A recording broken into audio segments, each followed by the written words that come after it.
forgot to say during this video, thank you so much for 200 subscribers. I hit it a few days before my birthday and I was so happy. So I thank you all so much for subscribing in me and believing in me.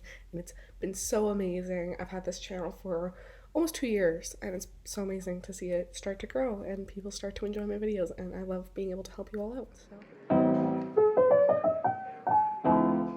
Hello and welcome back to my channel. My name is Sid and I hope you're having a wonderful day, and if you're not, I hope you're taking very good care of yourself. I am back in my room in Durham. I'm just back in Durham for a week to actually move the boxes I packed up in my moving out of my house in Durham video, which I'll put up in the cards if you want to watch. I just wanted to see my friends and my boyfriend because I miss them all, so I'm gonna be in Durham for a little bit and I'm going down to London later this week, which I will hopefully vlog. But today I decided to do an Ask Me Anything video. I put a question up on my Instagram, which if you want to follow me, the link to my Instagram will be in the bio, and I got a total of 8 questions. 4 of them were Durham or uni type questions. 4 of them were personal, so I think I'm gonna do my Durham ones first and then I will do the ones that are more about me second. If I'm looking down, it's because I have my laptop here with all the questions pulled up. So my first question was, how easy is it to get into collegiate sports? Which is really funny because I'm actually wearing my collegiate rowing sweater today. Go Cats rowing. Collegiate sport is so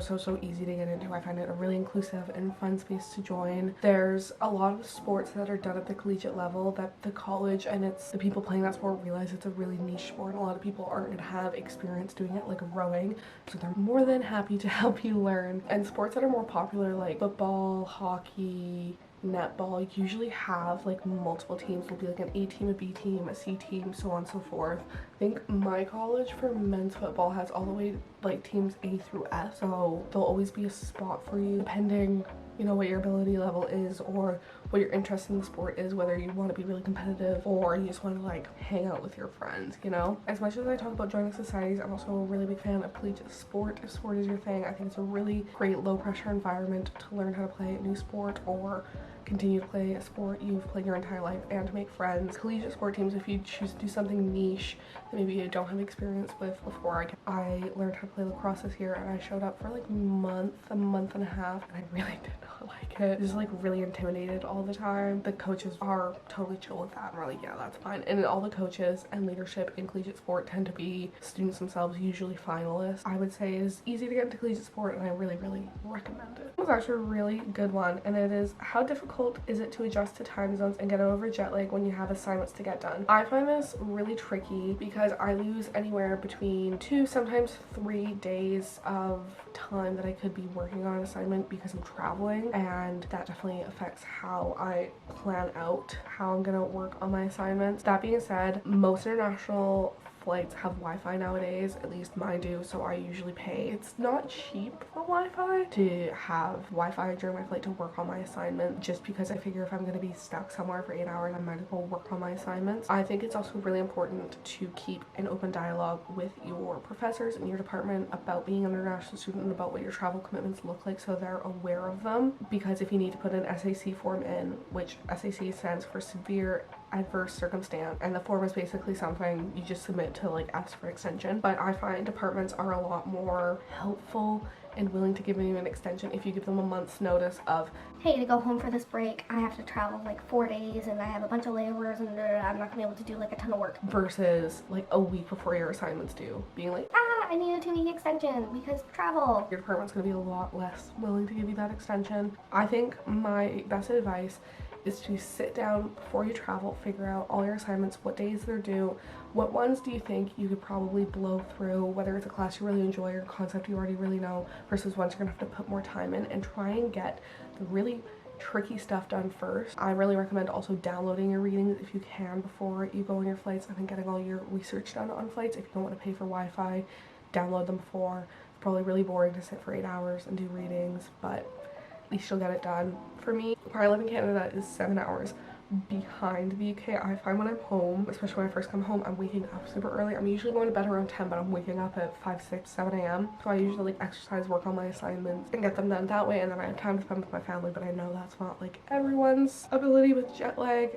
Jet lag affects everyone differently. My last piece of advice will be to double, triple, quadruple check what time your assignments are due. If you're going to be home while your assignments are due, most assignments, at least for me, are due at noon in the UK, but it's noon in the UK, that doesn't mean I have noon back home. It means because I'm 7 hours behind, they're due at 5 a.m. So I really keep that in mind. If you do not submit your assignments on time and you do not have a valid reason, you will be capped at 40%, no matter if it's like the best essay that prof has ever read in their life and they think you know way more about the topic than even they do, and they're like, oh my god, this is insane. 40%, that's what you're gonna get. It made me really sad to read and disappointed, but it was, I'm mixed with Afro and have been allocated to Hatfield. How worried should I be with racism? It's so wrong. That is someone's worry. Coming to university, you should be really excited. It's university, you're opening a new chapter in your life, and to be assigned somewhere and be worried that you're gonna be treated differently because of the color of your skin is just disgusting. So Hatfield does have a bit of a reputation of being upper class, which rightfully makes people in minority communities really uncomfortable. I completely understand that. With that being said, I'm not a ethnic minority and I'm not really comfortable talking about racism and how I think colleges act and how that affects people, because that's never something I will ever experience. No one's ever going to treat me wrongly or unjustly because of the color of my skin. So I am gonna try and provide some support. I did a little bit of research. The university is, first of all, incredibly clear that racism is unacceptable in any college and will not be tolerated. Every college has a welfare team that you can go to and discuss any issues, whether it's just you're feeling frustrated and you feel like you're being treated differently, or you actually have examples of it. Welfare teams are confidential unless they think something's going to be a problem. If it does come to big racist attacks, they will have to step in and intervene and get the college involved. I really hope it does not, but that is somewhere you can go. I also did research for this person specifically, and Hatfield has a people of color representative, so that would be a really great person to reach out to just for general support and if something happens so you know what to do. At the university level, there is a student union welfare officer as well that you can go to for support. If you have issues with it, you can go to your department, the university, or your college and report people, or there'll be an investigation. I don't know what really entails an investigation, but I know they do them. Punishments can be severe as that person being expelled from the university. All of that is what you can do if someone is racist to you, or you deal with racism in your college or at the university level, which I really hope this person does not face. Overall, if a college just doesn't feel welcoming to you and there are continual issues within your college, you can apply to switch colleges. You have to reach out to your college allocations, and the college you want to join, but you can't switch without trying your college first. You do have to try your first year in your college, and if it's really not a good fit, you're really having issues with it, you can change. I really don't want racism to be something you deal with while you're at the university. I've met some really amazing people in Hatfield. I do think they're kind of moving away from that stuck-up image, at least in my experience, and I think the university, just in the past 5 years, from what I've read and seen and talked about with friends, they are really stepping up their inclusivity and recognizing the reputation that some of the colleges have and students that attend Durham have, and really wanting to move away from that and deal with it and make Durham a lot more welcoming space, which I hope it can be for you. And I think this is the end of my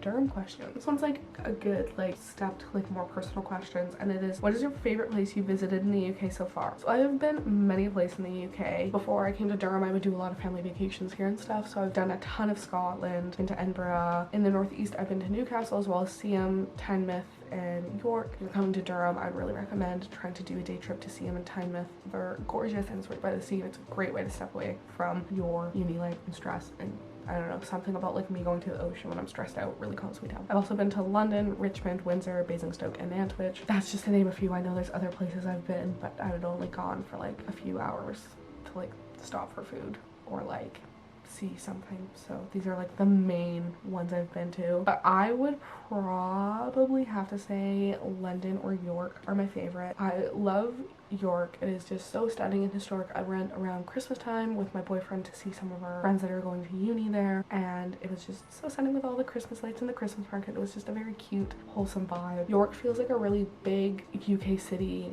in how it's got big commercial centers and the markets and everything. You still walk down some streets and it feels really small, which I quite like. London, it's London. I've been there a bunch. It's huge. There's always something new to do. Literally, I'm going down on the 26th and I have stuff planned to do with my parents that we've never all done before, so I'm very excited. I will say London can be very overwhelming. When I'm in London, I will go out for a day and go out for the morning, but by the middle of the day you're just so exhausted and you're just like fighting through crowds all day, so you have to go back to your hotel and chill out. But yeah, I would say London or York are two of my favorite places in the UK. Next, so this one's a bit of an inside joke, and it is, how chaotic evil am I feeling right now? So for those that aren't in on this joke, it's basically an inside joke between my boyfriend, his brother, and his brother's girlfriend, and Alicia, who I adore. She's one of my favorite humans alive, and I'm so happy I met her. I would say like a 4 to 10 on a chaotic evil right now. Feeling like more like lawful neutral, and I used this one to decide how I'm feeling today, and yeah, apparently I am feeling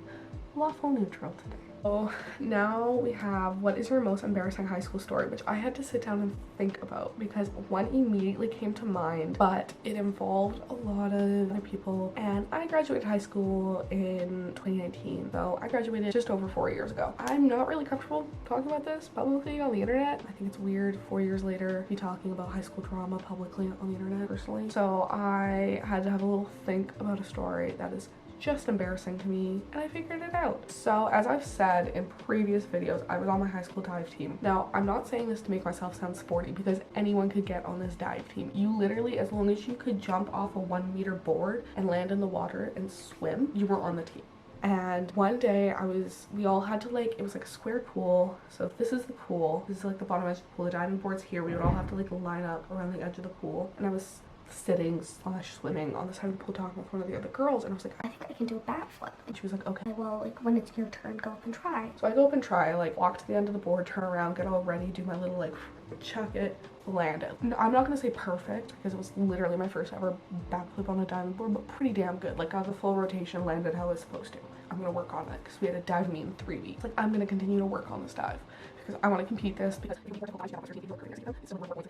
anyways, so it comes to my turn again, get all ready, get up on the board, get to the end, and I get ready to like start to like get the height to start like my rotation, you know, tuck my legs and go back, and I get the just worst mental block of my life. I jump, I get half a rotation, and I just belly flop. Painfully, might I add. I was going at a good clip. And the coach was like, it's fine, everyone gets mental block, like, go again, try it again, try it again. I'm like, I want to say I tried this dive 4 or 5 times.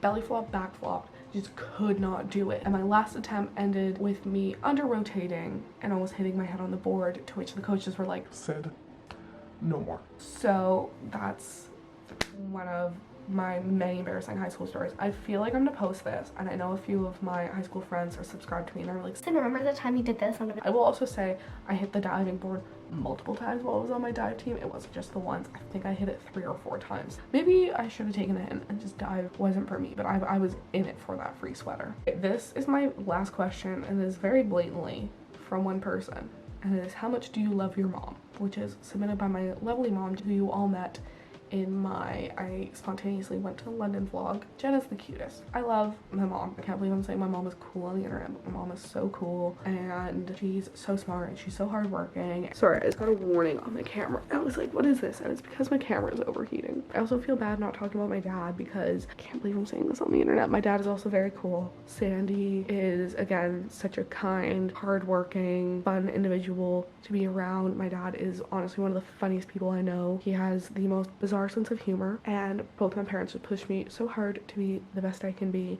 and I love them so much for it. This is all very, very cheesy, and I know so many people have stopped watching this, but I love my mom and I love my dad. That brings me to the end of all my questions for today.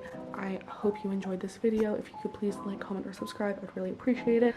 And yeah, now it is time for the end of video tradition, where we drink our water or whatever beverage we have with us, and we stay happy, we stay hydrated, and we are kind to other people. And I will see you guys in the next video. Bye bye.